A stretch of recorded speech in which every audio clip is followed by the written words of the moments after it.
오두막 편지, 법정, 안으로 귀 기울이기. 옛 그린 허당록에 이런 표현이 있다. 시냇물 소리는 한밤중이요 산빛은 해질녘이라. 시냇물 소리는 한밤중의 것이 그윽해서 들을만하고 산빛은 해질녘이 되어야 볼만하다는 뜻이다.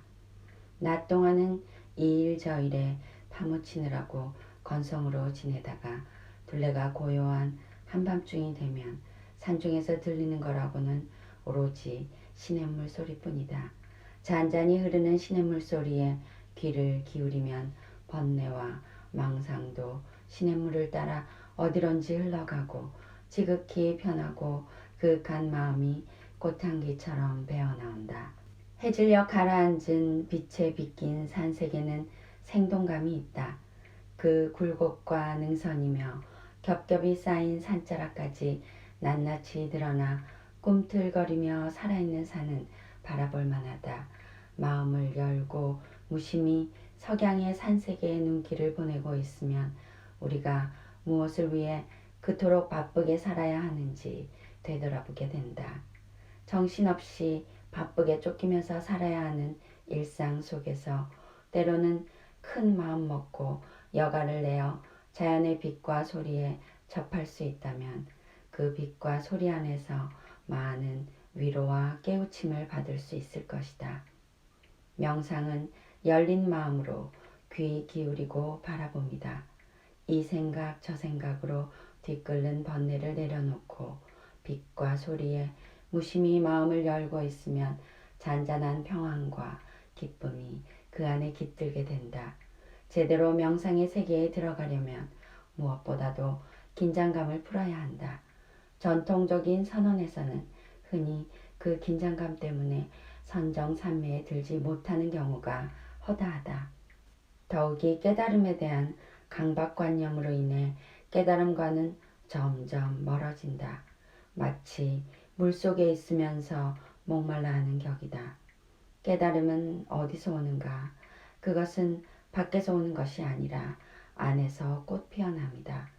지적 호기심의 차원에서 벗어나 영적 탐구의 차원으로 심화됨이 없다면 깨달음은 결코 꽃 피어나지 않는다.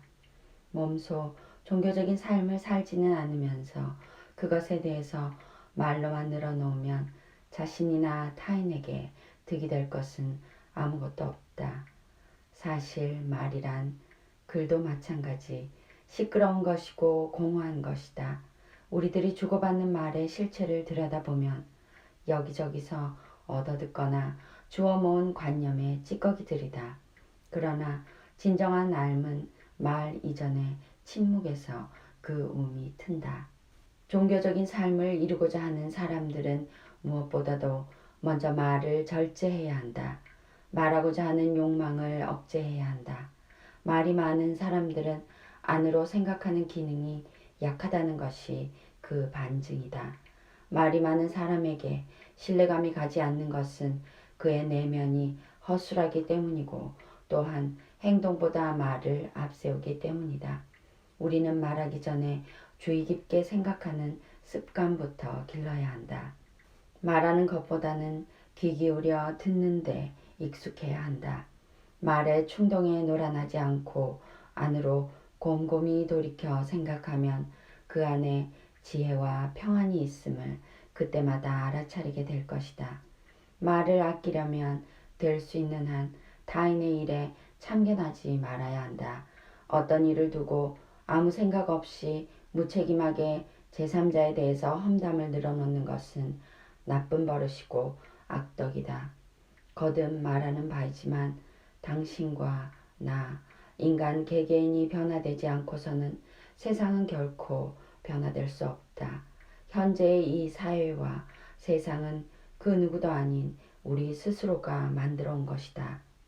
그러나 이제는 이 사회가 우리를 만들고 있다.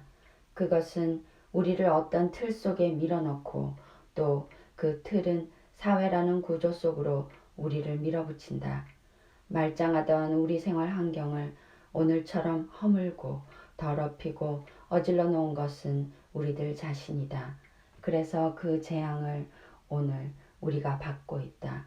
우리가 이러한 세상을 만들어 왔기 때문에 이 세상에 대한 책임도 우리가 져야 한다.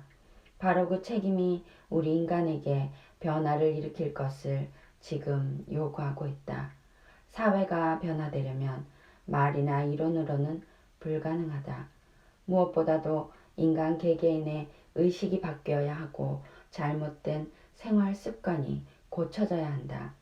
환경 문제도 그렇고 과소비 문제며 이른바 벼랑 끝에선 경제적인 위기의 극복도 개개인의 의지와 생활 습관에 달려 있다. 현재 자신을 안으로 살피는 일이 우리에게 주어진 절실한 과제다. 그리고 삶의 가치를 어디에 두는 것이 인간다운 삶인지를 스스로 물어야 한다. 해답은 바로 그 자기 성찰과 물음 속에 들어있다.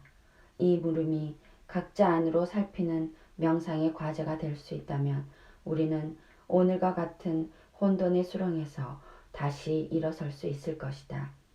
내적인 힘에 의해서만 외적인 현상을 극복할 수 있다. 내적인 힘은 외적인 것보다 훨씬 강하기 때문이다. 20, 30년 전에 우리들 살림살이를 한번 되돌아보라. 그때는 물질적으로는 궁핍했지만 그래도 인간다운 삶의 의지와 자세는 지니고 있었다. 연탄 몇 장을 가지고도 우리는 고마워하고 행복할 수 있었다. 그리고 우리에게는 정다운 이웃이 있었고 미래에 대한 꿈과 희망이 있었다. 그 시절에도 공직자의 비리와 부정이 없었던 것은 아니지만 그래도 최소한의 인간적인 자질과 체면은 잃지 않았었다.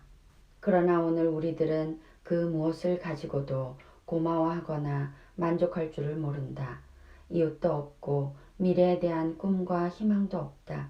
인간적인 자질과 체면을 찾아보기 어렵다. 미래의 우리 얼굴인 자라나는 아이들까지도 인간의 미덕과는 거리가 먼 자기 자신밖에 모르는 이기적인 생물로 빗나가고 있다. 이런 상황에서 우리는 다시 물어야 한다. 인간이란 도대체 어떤 존재인가? 우리는 무엇을 위해 어떻게 살아야 할 것인가? 인생은 그렇게 단순하지 않다는 것을 우리는 알고 있다. 단순하게 살고 싶은데 인생 그 자체가 너무도 복잡하고 미묘한 것이기 때문에 우리는 늘 흔들리고 있다. 하지만 그럴수록 단순하게 살아야 한다. 복잡하거나 모순되게 살지 말고 안으로 자기 자신을 들여다보면서 단순하게 살아야 한다. 단순한 삶이 본질적인 삶이다. 저마다 자기 자신을 구제함으로써 우리 사회가 구제받을 수 있지 밖에서 어떤 손길이 뻗쳐서 우리를 구제해 주는 것은 아니다. 마른 가지에서 향기로운 꽃이 피어나는 것은 생명의 신비요 아름다움이다. 생명의 그 신비와 아름다움은 우리들 안에도 깃들여 있다. 밖에서 찾으려고 하지 말라. 만물이 살아서 움트는 이 봄철에 각자 자기 내면의 소리에 귀를 기울여 보았으면 한다. 그 귀 기울임에서 새로운 삶을 열었으면 좋겠다. 바람투비였습니다. 오늘도 당신의 삶을 응원합니다. 감사합니다.